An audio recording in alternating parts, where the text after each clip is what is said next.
حضرت ابو امامہ باہلی رضی اللہ تعالی عنہ ایک دن سرکار دو عالم صلی اللہ علیہ وسلم اپنے صحابہ کرام علیہ رضوان کو صدقہ و خیرات کی ترغیب دے رہے تھے۔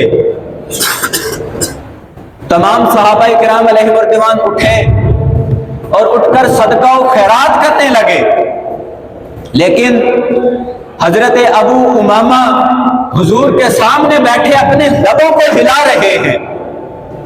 سرکار دو عالم صلی اللہ علیہ وسلم نے ارشاد فرمایا کہ اے ابو امامہ کیا کر رہے ہو؟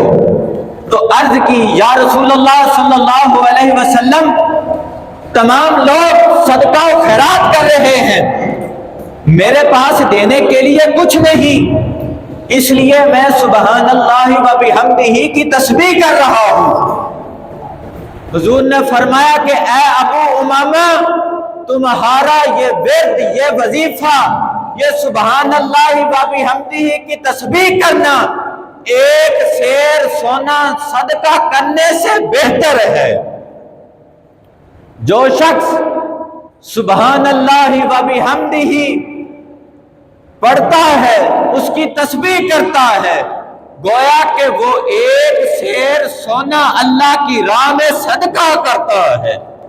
اللہ رب العالمین جل وعلا شانہ نے جب عرش کو پیدا فرمایا تو فرشتوں کو حکم دیا کہ اے میرے فرشتوں اب اس عرش کو اٹھاؤ، تو وہ فرشتے عرش کو نہ اٹھا سکے، تو رب ذوالجلال نے ارشاد فرمایا کہ اے فرشتوں کہو سبحان اللہ، تو ان فرشتوں نے جب سبحان اللہ کہا تو وہ جو عرش نہیں اٹھا سکتے تھے فرشتے، وہ عرش انہوں نے اٹھا لیا، تو فرشتے وہ تسبیح کرنے لگے سبحان اللہ سبحان اللہ سبحان اللہ۔ اور پھر یہ ورد، یہ وظیفہ حضرت آدم علیہ السلام کے دور تک جاری رہا۔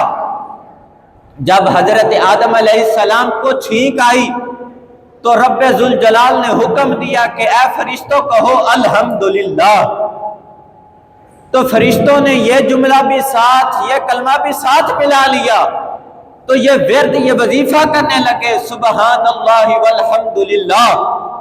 یہ ورد، یہ وظیفہ حضرت نوح علیہ السلام کے دور تک جاری رہا۔ رب ذوالجلال نے حضرت نوح علیہ السلام پر وحی بھیجی کہ اے نوح علیہ السلام اب ان بندوں سے کہہ دو کہ لا الہ الا اللہ پڑھ لیں۔ جب فرشتوں نے یہ کلمات سنے تو تہیہ کر لیا کہ ہم ان کلمات کا ورد وظیفہ بھی کریں گے، تو فرشتے یہ تسبیح کرنے لگے سبحان اللہ والحمد للہ ولا الہ الا اللہ۔ یہ ورد، یہ وظیفہ، یہ تسبیح فرشتے حضرت ابراہیم علیہ السلام کے دور تک کرتے رہے۔ جب اللہ کے خلیل کو قربانی کرنے کا حکم ہوا اور جب اللہ کے خلیل نے اپنے بیٹے کی جگہ دمبے کو ذبح دیکھا تو خوشی سے کہا اللہ اکبر اللہ اکبر۔ تو فرشتوں نے یہ کلمہ بھی باقی کلمات کے ساتھ ملا لیے، تو فرشتے یہ ورد، یہ وظیفہ کرنے لگے سبحان اللہ والحمد للہ ولا الہ الا اللہ واللہ اکبر۔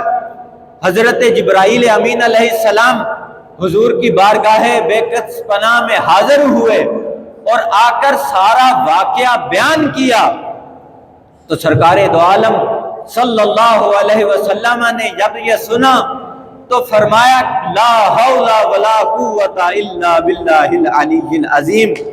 تو جبرائیل امین علیہ السلام نے فرشتوں میں یہ اعلان کیا، فرشتوں سے یہ کہا کہ اے فرشتوں ان کلمات کو بھی باقی کلمات کے ساتھ ملا لو، تو وہ فرشتے یہ تسبیح، یہ ورد، یہ وظیفہ کرنے لگے سبحان اللہ والحمد للہ ولا الہ الا اللہ واللہ اکبر ولا حول ولا قوت الا باللہ العلی العظیم۔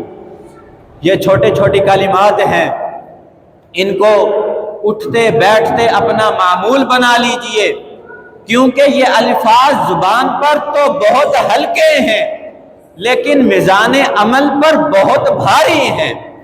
بخاری شریف کی آخری حدیث پاک، حضور نے ارشاد فرمایا کہ اے میرے غلاموں، کیا میں تمہیں ایسے کلمات نہ سکھاؤں جو زبان پر تو ہلکے ہیں اور میزان عمل پر بہت وزنی ہیں، اور اللہ کو وہ کلمات بہت پیارے ہیں۔